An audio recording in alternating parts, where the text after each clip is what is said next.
नमस्कार दोस्तों, स्वागत है आपका डेली के करंट अफेयर में। मैं हूं नितेश अचीव एकेडमी से। आज के इस सेशन में हम देखेंगे कुछ करंट अफेयर्स के क्वेश्चन तथा साथ में उन्हें डेप्थ में समझेंगे और आज के हाईलाइट पॉइंट्स को भी हम साथ में कवर कर रहे होंगे। तो चलिए स्टार्ट करते हैं बिना किसी देरी के।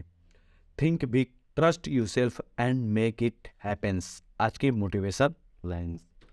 पहला क्वेश्चन है, मैनुअल रॉक बोटे किस देश की पहली महिला प्रधानमंत्री नियुक्त की गई?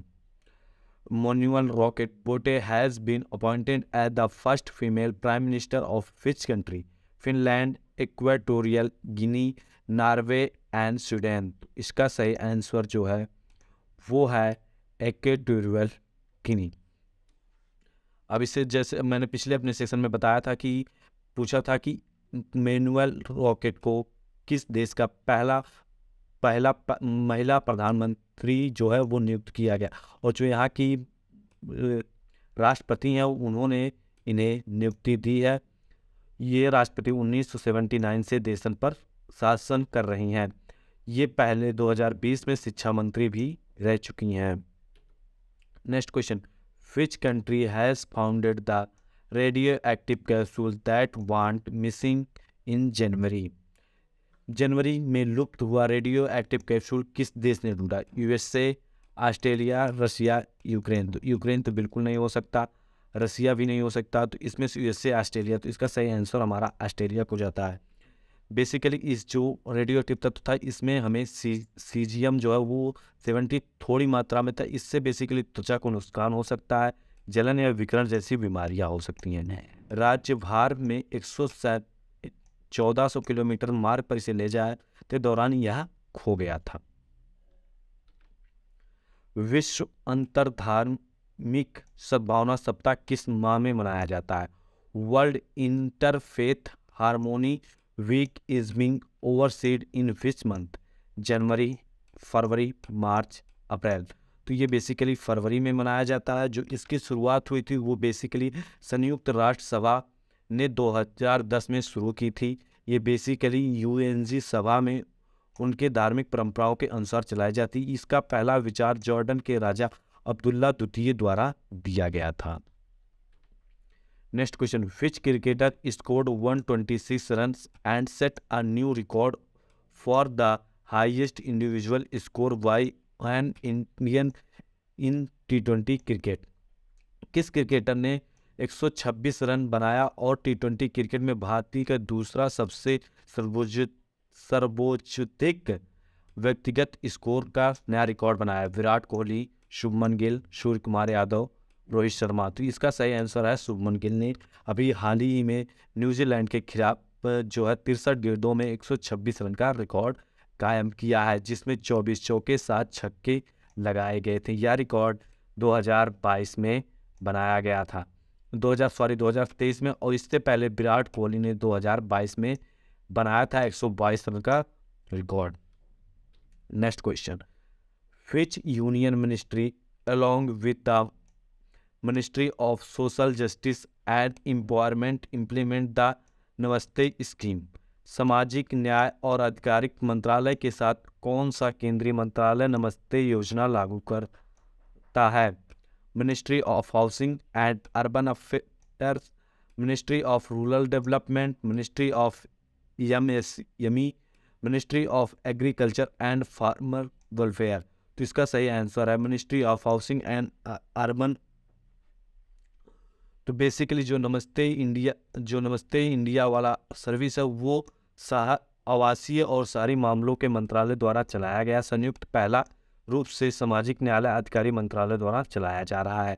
इसके लिए स्पेशली इस साल के बजट में 100 करोड़ रुपए का आवंटन किया गया है, जिसमें 100% यांत्रिकीय सीजलिंग की क्षमता पर विचार कर रही है।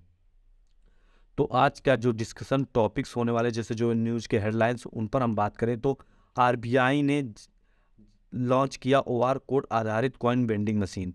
तो आरबीआई जो है अब जल्द से जल्द जो है आरबीआई के जो गवर्नर है शक्तिकांत दास ने, उन्होंने कहा कि वो केंद्रीय बैंक क्यूआर कोड आधारित कॉइन्स का वेंडिंग मशीन ला रहे हैं, जिसके थ्रू वो भारत के 12 शहरों में वार कोड आधारित कॉइन बिल्डिंग मशीन को लगाएंगे, जिसके थ्रू वो सिक्कों को हर एक क्षेत्र तक पहुंचाना चाहते हैं। 2 Indian players are candidate for the year IIC men's player of the month. Basically 2 खिलाड़ी, भारत के 2 खिलाड़ियों को चुना गया जो कि IIC मेंस प्लेयर के लिए दावेदारी पेश करते हैं। तो IIC मेंस प्लेयर में 2023 के जनवरी मंथ के लिए घोषणा हो गई, जिसमें शुभमन गिल और युवा तेज गेंदबाज मोहम्मद शमी का नाम शामिल है, जिसमें गिल ने 11 वनडे और T20 में 643 रन बनाए। वहीं सिराज ने 14 अंतर्राष्ट्रीय विकेट ली है। और इन्हीं के साथ न्यूजीलैंड के खिलाड़ी ओपनर डेविड कानवे भी इस दावेदारी को पेश कर रहे हैं। नेक्स्ट क्वेश्चन हमारा है जो आरबीआई ने रेपो रेट में 25 आधार अंकों की बढ़ोतरी की, जो कि 6.25 से बढ़कर 6.50 हो गए, यानी 6.5% हो चुका है। बेसिकली जो है ये सकल घरेलू उत्पाद में वृद्धि की दर को देखते हुए बढ़ाया गया है। और यहाँ पर मैं सब कुछ डिटेल्स में लिख दिया हूँ, तो आप इसे पढ़ लेंगे। जो है मैं नीचे PDF की लिंक दूंगा, वहाँ से आप डाउनलोड कर लेंगे। और जो है सबसे बड़ा पॉइंट निकल के आ रहा है कि प्रयोगशाला में निर्मित हीरे। तो बेसिकली इस साल के वित्तीय मंत्रालय ने 2023-24 के बजट में प्रयोगशाला में निर्मित हीरो के लिए स्पेशल बजट जारी किया है। जो है लैब में निर्मित हीरे न्यूयॉर्क में पहले एक जनरल इलेक्ट्रॉनिक रिसर्च लैबोरेटरी ने 1954 में दुनिया के सामने पहला प्रयोगात्मक निर्मित हीरा का निर्माण किया था। बेसिकली जो प्राकृतिक रूप से पाए जाने वाले हीरे होते हैं उसके विपरीत या प्रयोगशाला में निर्मित किया जाता। हालांकि दोनों का जो रासायनिक संरचना होती है और भौतिक ऑप्टिकल एवं गुण समान होते हैं। प्राकृतिक रूप से पाए जाने वाले हीरो को निर्माण करने में लाखों वर्ष लगते हैं। वहीं पृथ्वी के भीतर दफन कार्बन आध्यात्मिक गर्म और दबाव के संपर्क में आने से होता है, जबकि प्रयोगशाला में जो निर्मित होता है वो बिल्कुल डिफरेंट होता है। अगर इस पर मैं जल्द ही इस पे प्रयोगशाला में निर्मित हीरो पर जल्द ही मैं एक डिटेल्स वीडियो लेकर आ रहा हूँ, तो उसके लिए चैनल को आप सब्सक्राइब कर लीजिए। बस आज का सेक्शन यहीं पर ख़त्म होता है। मिलते हैं नेक्स्ट सेक्शन में किसी नेक्स्ट शानदार टॉपिक के साथ, और डेली का करंट अफेयर आपके लिए मैं लेकर आ ही रहा हूँ। तो चलिए मिलते हैं नेक्स्ट वीडियो में।